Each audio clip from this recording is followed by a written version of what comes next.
might get a piece. I think she might have been reading me. The problem is refreshments is the last thing on this page, right? So like I was headed right to department presentation. So anyway, we will go to refreshments. That's Thank a you, good Mr. idea. Shook, for that kind reminder. We'll take about a 5-minute break and then we'll get back at it. There's no banks, come on. You have a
Okay, we're gonna move on to item 3 now, as long as Mr. Shook approves, Yep, we're good. which are the department presentations. We'll start with Dirk.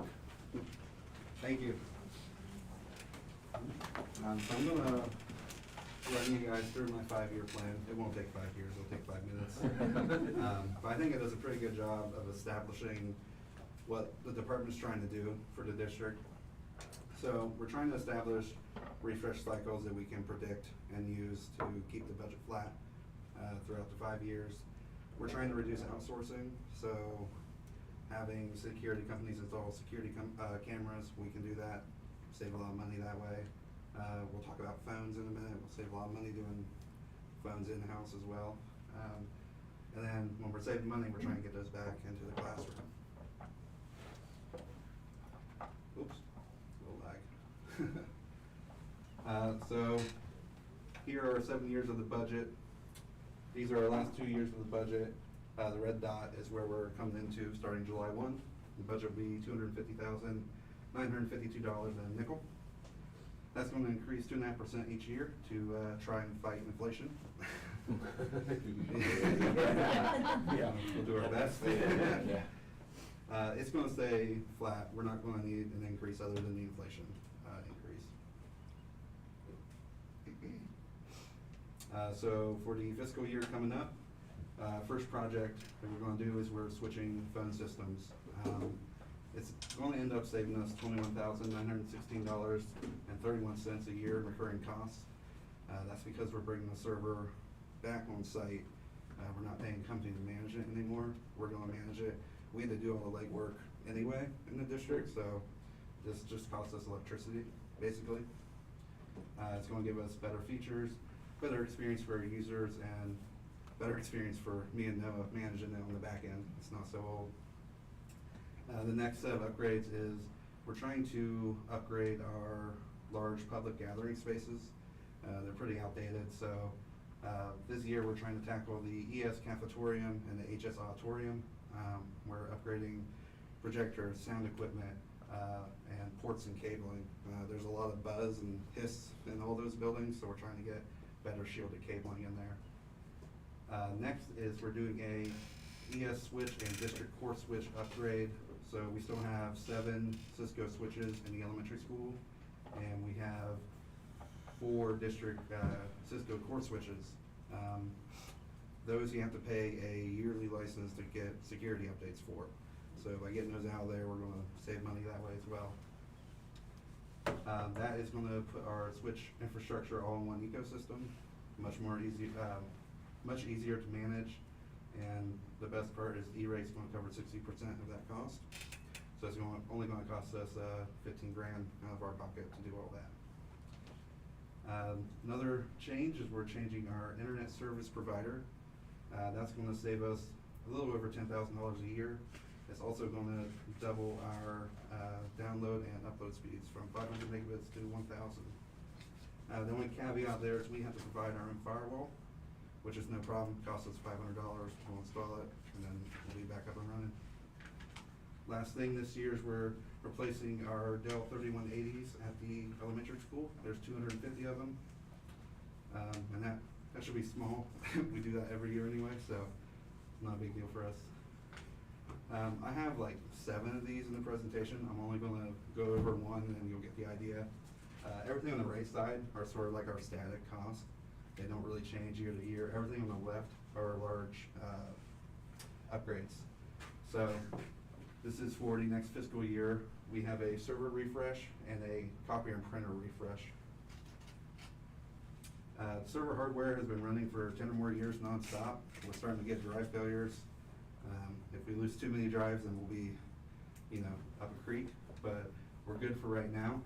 And then also the age of the hardware is preventing us from getting some security updates. So we need to get that replaced. Copier and printer refresh. Trying to get us out of the copier leases that we're in. So they expire next year. Then we're going to standardize all the printers we have throughout the district so we can get parts and toner on hand, ready to fix ourselves. And altogether, that's going to save us like $50,000 a year in my department. So we'll be able to reallocate that elsewhere. And I'll show you where we're going to put it. So the middle school and high school microphone systems have been broken for like 2 years. There's a lot of teachers that request them, but we can't get parts for them because they're so expensive. So we're going to replace them. You'll see here, it's about 14% and then 17% for the elementary school. Elementary school costs a little more because we have to install them from zero, ground up. Unfortunate, and then we're also doing middle school Chromebook refresh for fiscal year 2025 as well. 2026 district cash refresh. Right now we're using Chromecast in all the classrooms. There's a better solution, but it's $500 opposed to $30, which is what we have installed now. So we're going to spend the money, get a more stable streaming platform for the teachers. I also have some money set aside for the land lab. I haven't been to a meeting yet, but I'm hoping the tech department can contribute, whether that's just like helping build a learning space or helping do some ecological things like maybe solar panels or something like that. And then we're also doing, excuse me, HPG6 refresh at the elementary school, just another Chromebook refresh.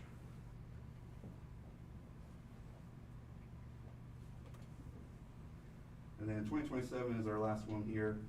We just deployed staff Chromebooks this year. And so in 2027, we'll have to replace them again. But so far, they've been very happy with them.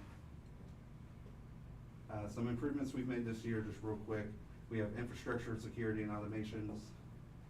So in the infrastructure, we've added wireless access in the AG garage, the HS auditorium booth, exterior Patty George building. And we've also added an AP and a switch in the Patty George facility. And we already went over the switch upgrades. Like I said, we did new staff devices, apples and oranges. They're probably 20 or 50 times faster. It's hard to do the math because they're so different hardware-wise.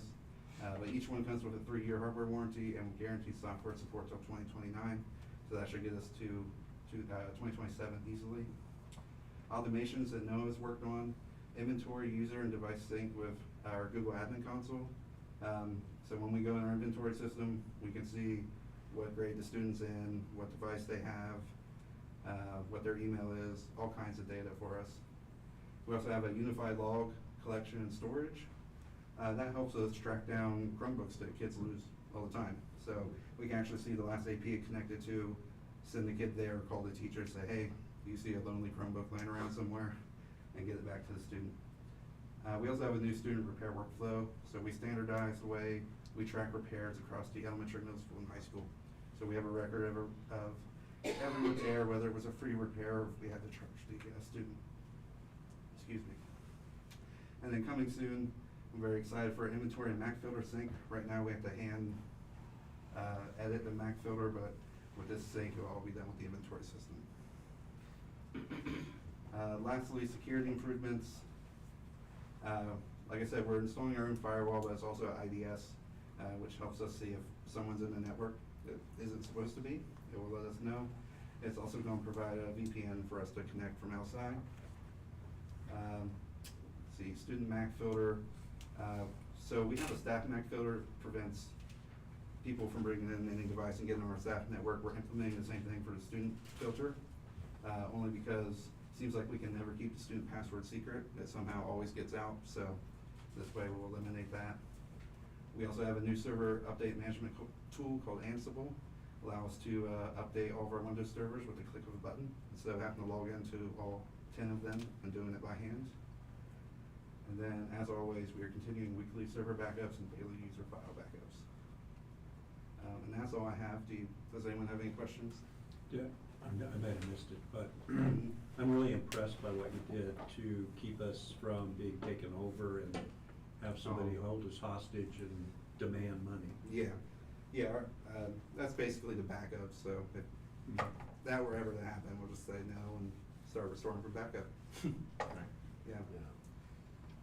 No, I like the idea of the commentary you made around Land Lab, right? Yeah. And looking for ways to collaborate across Yeah.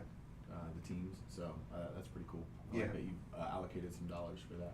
To Yeah. support it. When I took over and looked over the budget, I just found a lot of opportunities to cut costs, and Dr. Johnson instructed me to try to find ways to get back into the classroom, so I was excited to do that. Any other questions? All right. Thanks, Dick. Thanks, Dirk. All right, Jennifer, portrait of a graduate. Go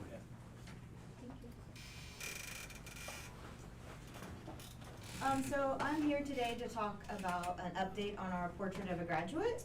And I've not used this before, so let's see. Yeah. So I'm gonna start a little bit and talk about the journey. We actually started having these conversations back in 2018. It was kind of informal conversations that we were having. We were just talking about what kind of skills and attributes do we want our students to have when we say that they're alumni and graduates of Liberty Union. And so we just kind of framed a lot of our instructional decisions around that essential question. In the 2019-2020 school year, we actually started a formalized process with Battelle for Kids and did some strategic planning that was the creation of a portrait of a graduate. Of course, in the spring of 2020, when everything shut down for COVID, we missed the last 2 sessions of our training in that year. And then in the 2021 school year, we just chose to take a pause from that whole, from the whole training sessions, from those kind of discussions. We were pretty much just in survival mode during that school year. And then we were able to pick it back up this school year and finish our portrait of a graduate.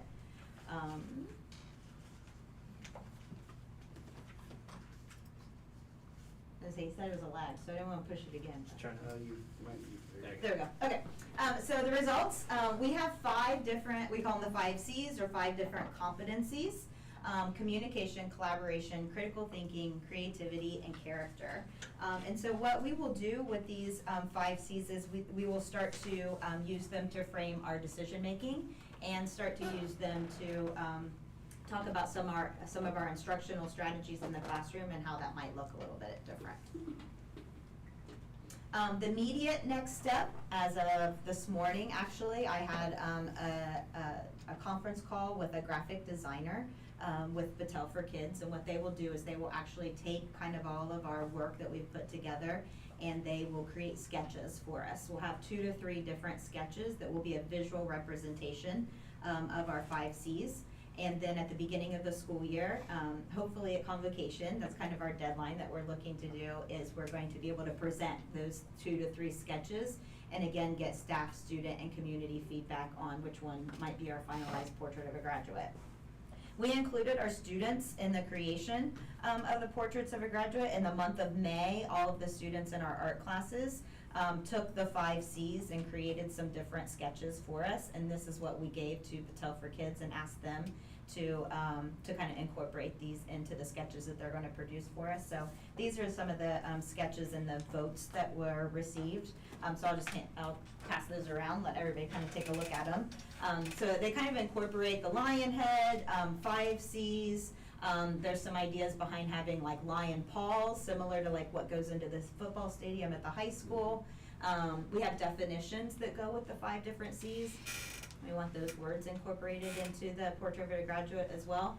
So we took all of those kind of parameters, shared it with the graphic designer, and then they'll spend the next couple months getting that ready for us. So again, we'll do that at the beginning of next school year.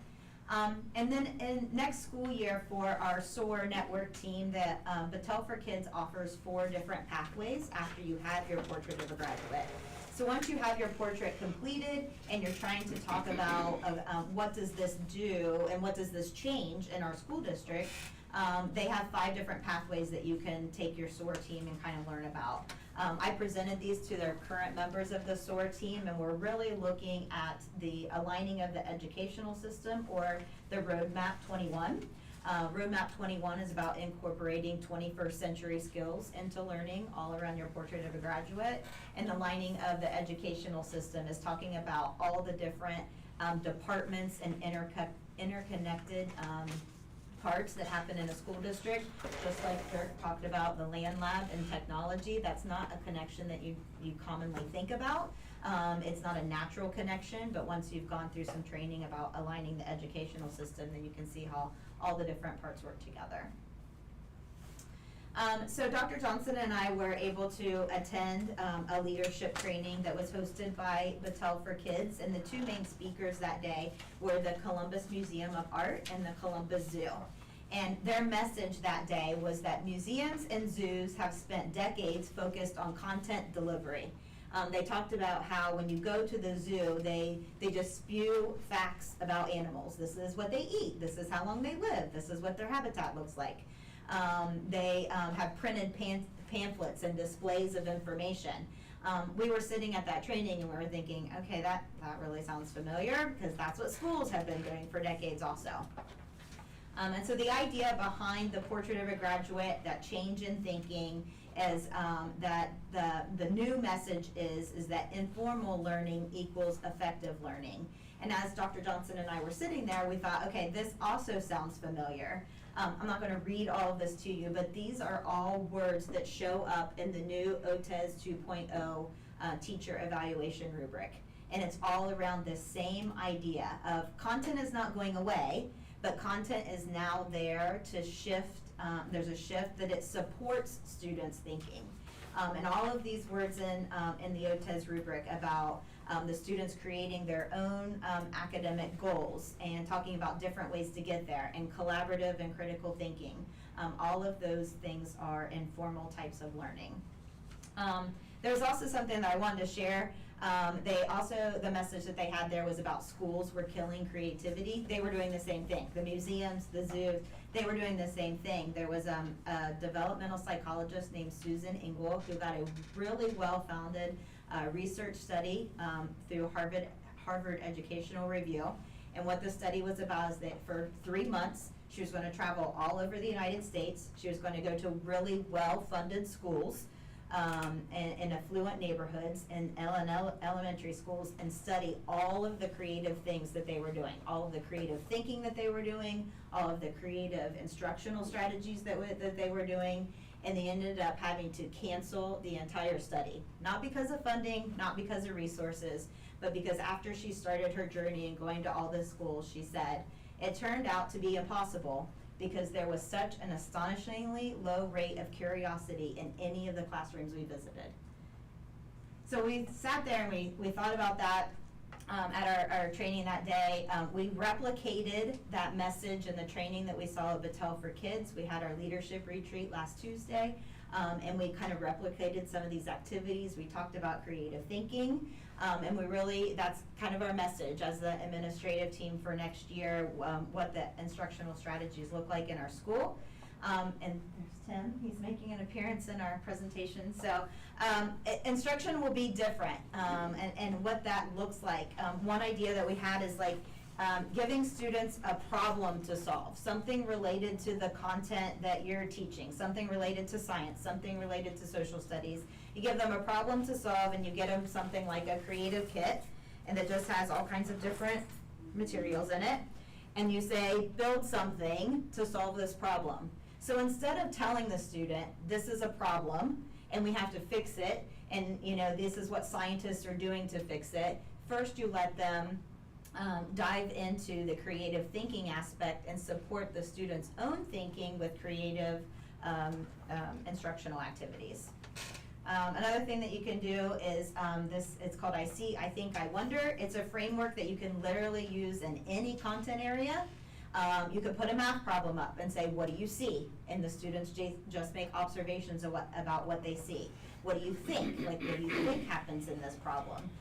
And then I wonder is the questions, all the questions that the students would have about the math problem. So instead of standing up and saying, step 1, you do this, step 2, you do this, step 3, you do this, and this is how you solve this math problem, you have the students say, I see that this is a math problem and that there's an equal sign and that there's 2 variables, and I think this about it, and I wonder if you could use this method to solve it, and then have them try it. So it's all about using your, supporting thinking and critical thinking. And I always have to add in something about Albert Einstein. I was telling everybody that I didn't have New Kids on the Block or Bon Jovi, and I had a picture of Albert Einstein in my bedroom when I was growing up. So imagination is more important than knowledge. So that's kind of the idea behind our 5 C's and how instruction will look different surrounding the critical thinking and creativity, communication, collaboration, and character.